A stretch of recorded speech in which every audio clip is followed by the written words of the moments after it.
పార్వతీపురం మాన్యం జిల్లా గుమ్మలక్ష్మీపురం మండలం ఎస్కేపాడు జేకేపాడు గ్రామాల్లో excise assistant superintendent Jeevan Kishore ఆధ్వర్యంలో నవోదయ 2.0 కార్యక్రమం నిర్వహించారు. ఈ సందర్భంగా ఆయన మాట్లాడుతూ సీఎం చంద్రబాబు ఆదేశాల మేరకు ప్రతి గ్రామంలో నాటుసారా నిర్మూలనపై అవగాహన సదస్సులు నిర్వహిస్తున్నామని, నాటుసారా రహిత ఆంధ్రప్రదేశ్ లక్ష్యంగా కృషి చేస్తున్నామన్నారు.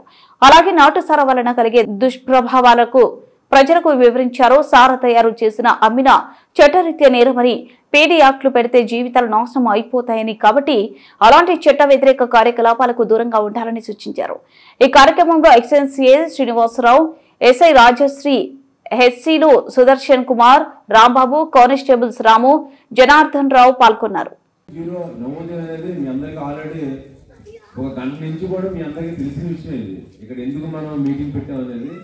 అందరికీ తెలుసు. కాకపోతే ఏంటంటే మన గ్రామంలో ఇప్పుడు మేడం గారు చెప్పారు, మనం చేస్తున్నటువంటిది కార్యక్రమం చిన్నదైనా సరే బయటికి పెద్ద వెళ్తుందనేసి.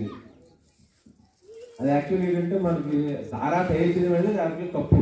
అది పెద్దదా చిన్నదా లేదా 10 లీటర్లా 20 లీటర్ల. ఈ అవగాహన సదస్సుల్లో ఇంతమంది మహిళలను చూడటం ఇదే మొదటిసారి కాబట్టి అది ఆ విషయాన్ని నిజంగా అభినందించాలి.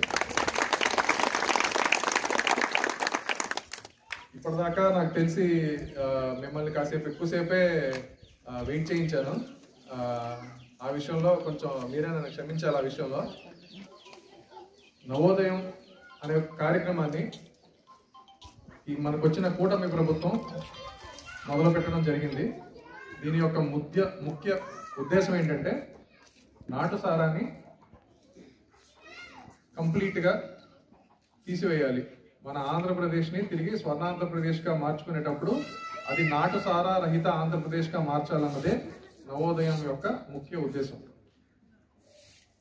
ఇక్కడ పెద్దలు కానీ, మా సిఐ గారు కానీ, లేదా మీ గ్రామాన్ని దత్తత తీసుకున్న హెడ్ కానిస్టేబుల్ సుదర్శన్ కానీ మీతో చాలా విషయాలు ఆల్రెడీ చెప్పి పంచుకోవడం జరిగింది. అవన్నీ నేను మళ్ళీ ఇంకొకసారి చెప్పాలి అని అనుకోవట్లేదు. ఇప్పుడు ఈ నాటుసారాకు సంబంధించి అది తాగితే అనారోగ్యం వస్తుంది, దానివల్ల ఏంటి దుష్ప్రభావాలు ఏంటి అన్నది మీ అందరికీ తెలుసు. నేను ఇక్కడికి వచ్చే ముందు ఒక చిన్న కేసు పట్టుకోవడం జరిగింది. ఆ కేసులో ఒక వ్యక్తిని, ఒక ముద్దాయిని 2 నాటుసారా క్యాన్లతో మేము పట్టుకోవడం జరిగింది. అమ్ముతూ ఉంటుండగా పట్టుకుంటే మేము అడిగాం. ఆ అబ్బాయిని ప్రశ్నిస్తే, నువ్వు నాటుసారా తాగుతావా అని అడిగాను. నేను తాగను సార్, నేను అమ్ముతాను అన్నాడు. నాటుసారా వల్ల ఏమి దుష్ప్రభావాలు జరుగుతాయో మీకు తెలుసా అని అడిగితే అన్నీ చెప్పాడు.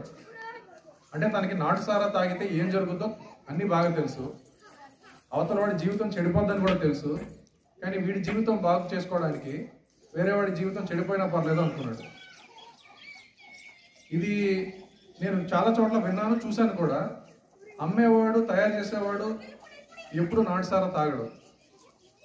మరి అట్లా నాటుసారా తాగకుండా తాగేవాడు చెడిపోతే వాడి జీవితం మీద వీడి జీవనం చేసుకోవడం అన్నది అది ఎంతవరకు ఇంకోసారి ఆలోచించుకోవాల్సిన విషయం. అది ఇంకొకటి, చాలా తక్కువసేపు మాట్లాడిన ఆవిడ చాలా చక్కగా మీ గ్రామం గురించి చెప్పారు. ఇందులో మీరు ఎంత లాభపడ్డారు, మీ ఇల్లులు కూడా ఇంకా సరిగ్గా కట్టుకోలేని పొజిషన్లో ఉన్నప్పటికీ ఎందుకు ఇంకా చేస్తున్నారు అనే ఒక చిన్న ప్రశ్న